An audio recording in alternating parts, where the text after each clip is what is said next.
사도행전 8장 26절부터 40절에 있는 말씀으로 교태인 제목은 세례받은 에티오피아 내시입니다.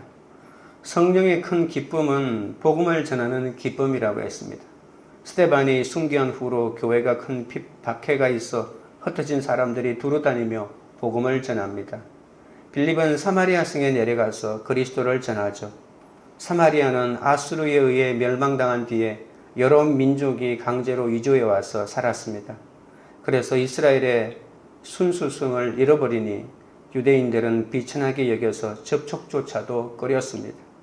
반면에 사마리아인들도 자기들을 배척하는 유대인들을 저주했습니다. 이 단절된 사마리아의 절묘한 방법으로 복음이 들어갑니다. 예수 그리스도의 십자가 복음 외에는 이렇게 길이 없습니다. 빌립이 낮고 천한 자리까지 내려가니까 사마리아인들이 공감하고 한마음이 되어서 복음을 듣게 된 것입니다. 성령의 큰 기쁨은 또한 성령의 큰 능력을 더해 주시는 겁니다. 사마리아 성의 마술사 시몬은 절대적으로 지지를 받는 큰 자였다고 했습니다. 세상은 예수님의 진짜 능력을 맛보지 못했기에 가짜인 마술사를 하나님 따르듯이 따랐던 것이죠. 학벌을 따르고 재물을 따르고 권세를 따르는 겁니다. 그런데 이 시몬이 빌립의 복음을 믿고 세례까지 받았습니다. 빌립은 그러나 그리스도의 이름을 믿은 것이 아니라 나타나는 표적을 보고 빌립을 따라다닌 것이죠. 급기야 사도들의 안수로 사람들이 성령 받는 것을 보고는 돈을 바치면서 성령을 사고자 했습니다. 시몬은 하나님이 되고자 했기에 그 능력을 돈으로 살 수 있다고 생각했고 그렇게 했던 것입니다. 오늘은 성령께서는 빌립을 광야로 인도하여 이사야의 말씀을 읽고 있는 에티오피아 내시를 만나게 하십니다.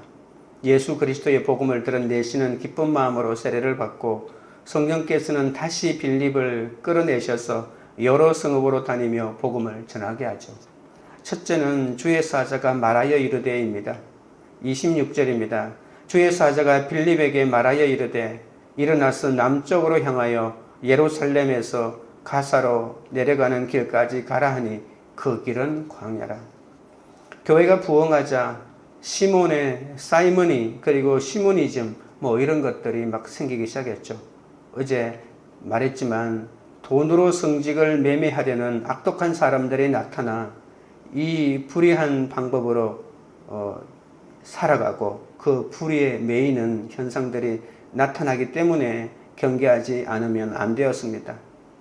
시몬이 직분을 참 좋아했는데 그 직분을 감당하려면 돈이 아닌 성령의 은사를 가지고 있어야 하거든요. 그런데 성령의 인도를 민감하게 받아야 빌립처럼 이렇게 사명을 감당할 수 있는데 우리가 시몬의 도를 거절하고 오직 복음의 순수함을 지킬 수 있으려면 오직 성령의 인도함에 민감한 수밖에 없습니다. 빌립이 사마리아까지 와서 그냥 온 것도 아니죠. 도망온 곳이죠. 그런데도 불구하고 그는 그곳에서 전도하고 또 시몬의 유혹도 물리칠 수 있었습니다. 이것은 굉장히 쉬웠던 것 같지만 그렇지가 않습니다. 도망자니까 돈이 얼마나 필요했겠습니까?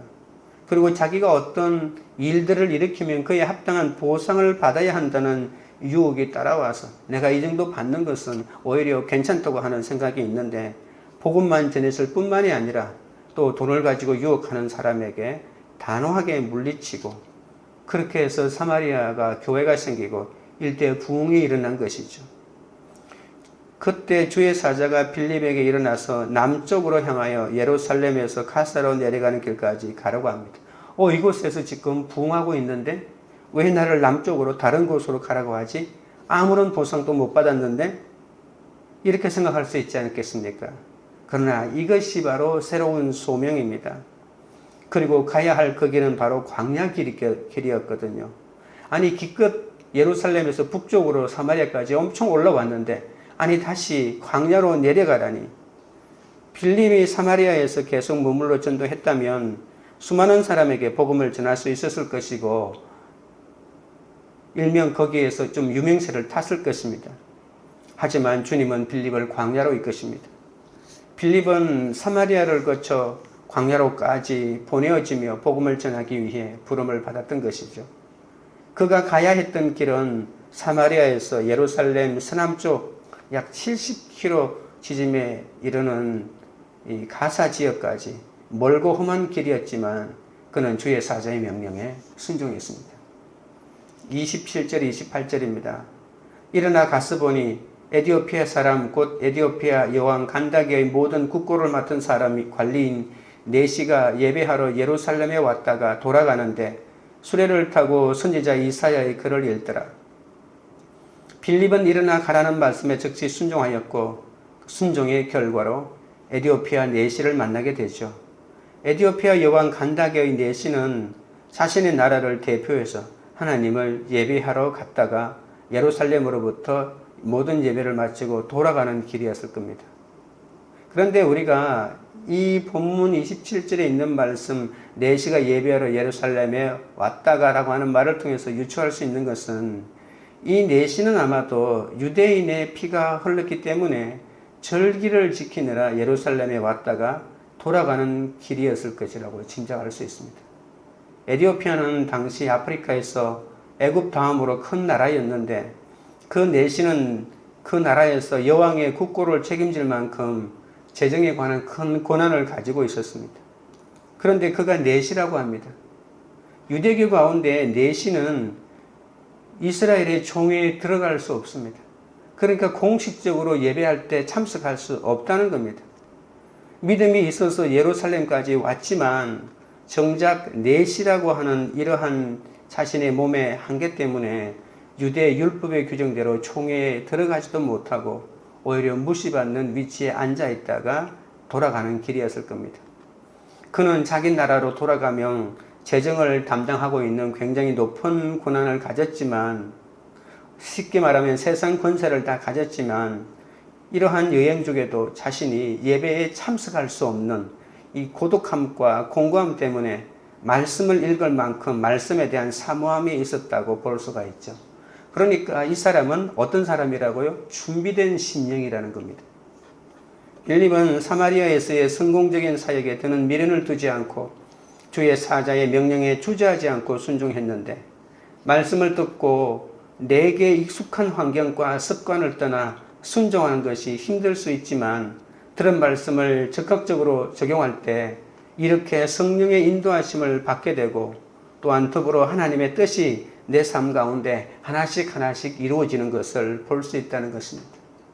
하나님 왜 나를 이렇게 광야로 인도하십니까? 내가 사마리아에서 성공하고 있었는데 누구도 할 수 없는 독자적인 교회를 세우고 그곳에서 인정받고 목회할 수 있었는데 뭐 그렇게 생각할 수도 있지만 하나님의 뜻은 단호하게 광야로 인도하는 거였습니다.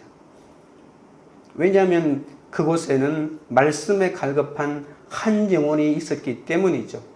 그래서 그 한 영혼을 만나기 위해서 그래서 그 영혼에게 복음을 전하게 하기 위해서 주님이 그렇게 인도하신 겁니다.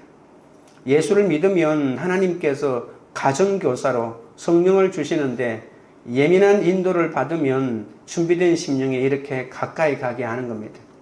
그런데 믿음이 없을 때는 전도에서 실패할 사람만 만나서 늘 기분이 나쁠 수도 있겠죠. 그러나 큰 권세를 갖는 것은 오직 말씀의 인도함을 따라서 하는 겁니다. 어떨 때는 하나님이 준비된 영혼을 만나게 하시고 어떨 때는 힘들어 할 수도 있겠지만 그러나 말씀에 순종하는 그 하루하루가 중요한 것이죠. 우리는 하나님의 계획을 다 이해할 수 없습니다. 하지만 말씀으로 즉시 순종하면 말씀을 전하고 영혼을 구원하는 그 사명을 감당하게 될 수 있습니다. 적용 질문 드립니다. 주님이 내게 주시는 말씀에 즉시 순종합니까? 아니면 그 뜻을 이해할 수 없다며 불순종합니까? 둘째는 복음을 전하니입니다. 29절 30절입니다. 성령이 빌립더러 이르시되 이 수레로 가까이 나아가라 하시거늘 빌립이 달려가서 선지자 이사야의 글을 읽는 것을 듣고 말하되 읽는 것을 깨닫느냐? 빌립은 달려가서 가까이 나아가라는 명령에 또한 적극적으로 순종하죠. 네시는 이사야서를 열심히 읽고 있었지만 가르쳐주는 사람이 없어 이해하지 못하고 있었습니다. 이에 빌립이 무슨 뜻인지 깨닫느냐고 질문을 하는데 이것은 그 사람을 무시해서 하는 질문이 아니라 할 수만 있다면 당신이 알았으면 좋겠다는, 그래서 내가 가르쳐 줄 수도 있다는 그 진심이 담겨 있는 질문이죠. 내시는 이사야 선지자의 글을 읽고 있었다고 했죠. 아마도 그가 읽었던 부분은 이사야 53장이었던 것 같습니다. 구약의 관점에서 이사야 53장은 이해할 수 없잖아요. 이 예수님의 관점에서 보지 않으면 절대로 이해할 수 없는 것이 이사야 53장입니다. 그는 가까이 다가가 빌립이 들을 수 있을 만큼 소리내어 말씀을 읽고 또 읽었습니다. 하지만 그는 자신이 읽고 있던 글의 의미를 이해하거나 깨닫지는 전혀 못하고 있었는 것이죠.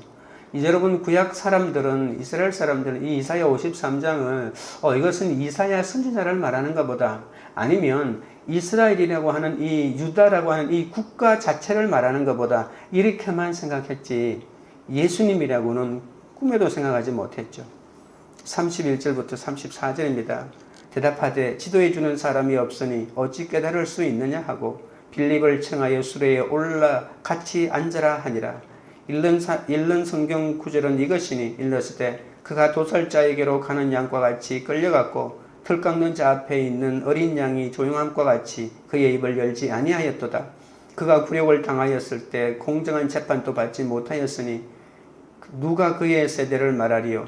그의 생명이 땅에서 빼앗김이로다 하였거늘 그 내시가 빌립에게 이르되 청컨대 내가 묻노니 선지자가 이 말한 것이 누구를 가리킴이냐, 자기를 가리킴이냐, 타인을 가리킴이냐. 내시가 깨닫지 못하고 있다고 답하자 빌립은 내시의 수리에 올라 같이 앉아서 내시가 읽고 있던 이사야 본문의 내용을 설명하고 이 글에서 시작하여 예수를 가르쳐 복음을 전했던 것이죠. 내시가 읽던 이사야 53장에 나오는 대상이 예수 그리스도이며 구약 성경이 이 예수 그리스도를 이야기하고 있다는 사실을 가르쳐 줍니다. 내시는 빌립과 비교도 되지 않는 권력과 지위를 가진 고위 관료였지 않습니까? 하지만 내시는 말씀에 대한 갈급함이 너무 컸기 때문에 수치와 자존심을 넘어 자신의 무지를 겸손히 인정했던 것이죠. 그가 복음을 들을 수 있었던 것은 지도해 주는 사람이 없으니 어찌 깨달을 수 있느냐라고 이렇게 겸손하게 자신의 한계를 고백하고 인정했기 때문에 이 말씀을 들을 기회가 그에게 주어진 것이죠. 내시는 고자로 성회에 참석하지도 못하고 돌아오는 길에 빌립에게 가르침을 받으며 이사야의 예언이 나를 위해 돌아가신 예수 그리스도에 관한 것임을 알게 되었으니 이 내시처럼 이 인생에 수줍하던 인생이 없을 것입니다. 그리고 내시가 말씀에 크게 반응할 수 없었던 것은 아마도 이사야 56장 4절 5절에 있는 언약을 굳게 잡은 고자들에게는 영원한 이름이 끊어지지 않는 것이라는 말씀 때문이었을 것입니다. 성경에 내 이야기가 나오는 것이 얼마나 놀랍겠습니까? 이사야에 아마도 이 사람이 집착한 것은 고자에 대한 내용이 그 속에 나와 있거든요. 성경을 읽으면 내 간증을 할 때가 있고 타인의 간증을 객관적으로 할 때도 있지만 언제나 성경의 핵심은 예수를 가르쳐 준다고 하는 것을 알 수 있습니다. 35절부터 37절입니다. 빌립이 입을 열어 이 글에서 시작하여 예수를 가르쳐 복음을 전하니 길 가다가 물 있는 곳에 이르러 그 내시가 말하되 보라 물이 있으니 내가 세례를 받으며 무슨 거리낌이 있느냐. 빌립은 이사야 53장을 근거로 해서 십자가에서 죽으신 예수 그리스도가 모든 이들의 구원자가 되심을 전했습니다. 전도할 때 상대방의 눈높이까지 내려가 그 사람의 환경과 필요를 알고 성경 말씀을 근거로 행해야 하죠. 내 아픔이 약재료가 되고 내 상처가 별이 된 나의 신앙 고백을 통해서 예수님이 어떻게 나를 구원하셨는지를 나누며 예수 그리스도의 구원의 복음만을 전하는 것입니다. 우리가 성경을 읽고 전도하는 것은 예수를 믿어 복받고자 함이 아닙니다. 내 죄 때문에 십자가에서 죽으신 그분을 전하여 다른 사람들을 구원에 이루고자 하는 것인데 빌립은 그 사명을 감당하고 있습니다. 적용 질문 드립니다. 내가 말씀을 깨닫지 못하는 것은 말씀을 가르쳐 줄 사람이 없기 때문입니까? 묻지 않는 내 자존심 때문입니까? 복음을 전할 때 나를 죄에서 구원하신 예수를 전합니까? 셋째는 빌립이 세례를 베풀고입니다. 38절입니다. 이에 명하여 수레를 멈추고 빌립과 내시가 둘 다 물에 내려가 빌립이 세례를 베풀고 내시에게 영원히 풀리지 않았던 출신 가문의 모든 문제가 예수로 연결이 되어서 해석되니 문제가 마침내 해결되었습니다. 빌립으로부터 복음을 듣고 마음속에 받아들인 에디오피아 내시는 기적같이 광야에서 물을 만나 빌립에게 전혀 꺼리낌 없이 세례받기를 자청했습니다. 그리고 물에 내려가 빌립이 세례를 주고 있었는데 세례는 예수 그리스도의 십자가 복음이 바로 나를 위한 일임을 믿는 것에 대한 외적 표현이고 그리고 교회 공동체의 일원이 되었다는 상징 아닙니까? 그는 주님을 예배하고자 예루살렘에 갔지만 고자에게 성회에 참석할 수 없었다고 했죠. 생각해 보십시오. 이 사람은 신앙이 더 생기면 생기고 믿음이 생기면 생길수록 나는 이스라엘 총회에 들어가 일원이 될 수 없다고 하는 그 한계 때문에 고통스러워하고 힘들었을 것입니다. 그런데 이제 전혀 다른 방향의 주님께서 예비하신 구원의 소식을 들었으니 그가 얼마나 놀랐겠습니까? 예배를 왔을 때, 그 먼 길까지 왔을 때 예배에 제대로 참석하지도 못하고 돌아가는 그 발걸음이 힘들었을 텐데 이제는 예수를 믿고 구원받아서 유대 공동체가 아니라 교회 공동체의 일원으로서 마음껏 하나님을 예배할 수 있었다고 하는 것이 얼마나 놀랍습니까? 세례를 받은 내시는 높은 지위에 있었기 때문에 그가 있었던 지역으로 돌아가서 아마도 큰 영향력을 미쳤을 것입니다. 그로 인해서 복음은 북부 아프리카 지역에까지 전파되지 않았을까요? 내시가 가진 큰 권세가 예수님의 진정한 권세로 덧입혀졌기에 그는 에디오피아로 돌아가서 열심 있는 신앙생활을 하며 많은 사람을 주께로 인도했을 것입니다. 39절입니다. 둘이 물에서 올라올새 주의 영이 빌립을 이끌어간지라 내시는 기쁘게 길을 가므로 그를 다시 보지 못하니라. 성령은 마지막에 일을 다 마친 후에 빌립을 이끌어갑니다. 이끌어가다의 여러 가지 뜻 중에서 파괴의 위험에서 구함이라고 하는 뜻이 있습니다. 빌립이 내시에게 복음 전하고 자신이 하나님의 영광을 받을까봐 그러면 자신의 영적인 파괴가 일어나거든요. 내가 어떤 일을 했지만 그 일 때문에 영광을 받는 순간에 나도 모르게 내 영적인 상태에 손상이 가게 되어 있습니다. 그런 영적인 파괴의 위험에서 구하시기 위해서 성령께서 그를 갑자기 데려간 것입니다. 빌립이 갑자기 사라졌을 때 내시는 당황하지 않고 기쁨으로 자신의 길을 갔다고 합니다. 아마도 내시가 금덩이라도 내밀었다면 물론 받는다고 해서 이상한 것은 없었겠지도 모르겠지만 아마도 이 빌립의 이 순수한 복음을 전한다고 하는 그 마음에는 분명히 타격이 갔을 겁니다. 내시가 예수님을 만나 이 땅의 모든 슬픈 상황을 압도하는 기쁨이 있었기 때문에 홀로 서기가 금세 이루어져서 기쁘게 자기 나라로 갈 수 있었습니다. 이것이 바로 성령의 큰 권세 아닙니까? 성령은 결국 선교적인 사역 때문에 이렇게 열심히 등장하고 또 이렇게 사명을 이끌어가는 겁니다. 40절입니다. 빌립은 아소도에 나타나 여러 성을 지나다니며 복음을 전하고 가이사랴에 이르니라. 빌립이 아소도에서 복음을 전했다고 했는데 나중에 바울이 복음을 전하도록 물밑 작업을 해 놓았다고 볼 수가 있겠죠. 빌립은 아소도에 나타나 여러 성을 지나다니며 복음을 전하고 가이사랴에 이르렀다고 합니다. 그리고 가이사랴에 거주하면서 복음을 계속 전했습니다. 빌립은 초대교회의 평신도 전도자로서 사도 요한과 베드로, 바울에게 복음 전도 사역의 토대를 만들어 주었다고 볼 수 있습니다. 빌립은 사마리아 성에서 복음을 전하고 성령의 인도하심을 따라 광야에서 에디오피아 내시에게 복음을 전한 뒤에 쉬지 않고 다른 지역을 다니면서 전도했던 거죠. 빌립은 교회에서 헛되는 일을 많이 하고 사마리아를 부흥시키면서도 그 모든 공을 베드로와 요한에게 영광을 돌리고 베드로가 복음을 전한 고넬료가 첫 번째 이방인 개종자로 자리매김을 하도록 그 영광도 베드로에게 돌렸습니다. 엄밀히 말하면 자신이 이방인 개종자를 최초로 얻었다고 볼 수 있지 않겠습니까? 그러나 이런 이름에 빠질까봐 자신은 완전히 뒤로 계속 물러났던 것이죠. 결정적인 순간에 베드로와 요한을 초청해서 성령 받게 하고 베드로와 요한이 높여지게 만들고 이렇게 이름 없이 삐 없이 뒤에서 복음이 전진하도록 돕는 손길들이 있었기 때문에 초대교회의 역사가 일어나지 않았겠습니까? 주님만이 상급인 인생을 누군가는 보여주어야 하기 때문에 세상이 알아주지 않아도 주님의 권세를 보여주는 큰 권세를 필립이 보여주고 갔다는 것입니다.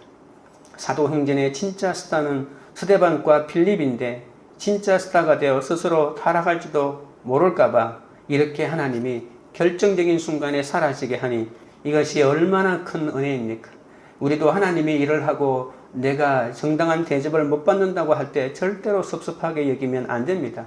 그것이야말로 내가 계속 순수한 마음으로 계속 주님만을 바라볼 수 있도록 만들어주는 하나님의 놀라운 배려이자 역사라는 것을 알 수 있습니다. 하나님이 베푸시는 구원을 받은 은혜의 시간은 제한되어 있습니다.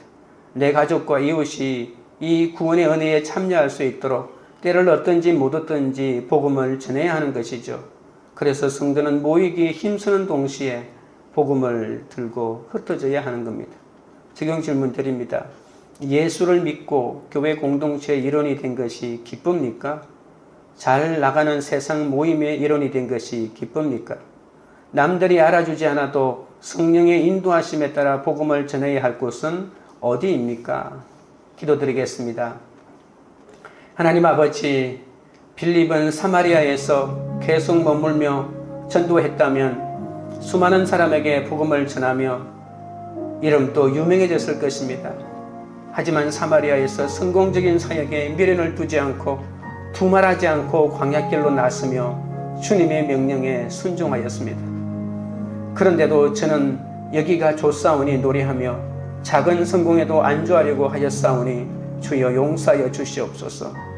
내가 좋은 대로 살지 않게 하시고 날마다 성령의 인도하심과 말씀의 인도함을 받아 주의 뜻에 순종하도록 이끌어 주시옵소서. 말씀을 듣고 내게 익숙한 환경과 습관을 떠나 순종하는 것이 힘들지만 들은 말씀을 즉각적으로 적용할 때 성령의 인도하심을 받아 하나님의 뜻이 내 삶 가운데 이루어짐을 알게 하여 주옵소서. 말씀에 칼급한 한 영혼을 만나 복음을 전하는 인생이 가장 위대한 인생임을 깨닫게 하여 주옵소서. 내가 말씀을 깨닫지 못하는 것은 말씀을 가르쳐줄 사람이 없기 때문이 아니라 묻지 않는 내 자존심 때문임을 고백합니다. 나의 무지함을 겸손히 인정하고 성령의 지도를 받게 하여 주옵소서. 오늘 하루 어디서 누구를 만나든지 성령의 인도하심을 민감히 받아 예수님을 전할 수 있도록 도와주옵소서. 편하고 좋은 환경에만 있고 싶지만 성령님의 인도하심을 따라 복음이 필요한 이들에게 기꺼이 갈 수 있도록 도와주옵소서. 은혜 받고 구원받을 시기는 제한되어 있다고 했습니다. 내 가족과 이웃이 주님 구원의 은혜에 참여할 수 있도록 때를 얻든지 못든지 복음을 전하게 하여 주옵소서. 남들이 알아주지 않아도 성령의 인도하심에 따라 주님이 보내시는 곳에서 복음을 전하도록 역사하여 주옵소서. 광교리들 교회가 주시는 사건마다 성령의 인도에 민감하게 순종하는 영적 공동체가 되게 하옵소서. 각자 메인 환경에서 예수만을 전가하여 자신의 생색이 사라지는 성령의 권세를 나타내도록 역사하여 주시옵소서. 공동체 지체들이 어디를 가서 누구를 만나든 말씀에서 시작하여 예수를 가르쳐 복음을 전할 수 있도록 역사하여 주시옵소서. 예수 그리스도 이름으로 기도드리옵나이다. 아멘.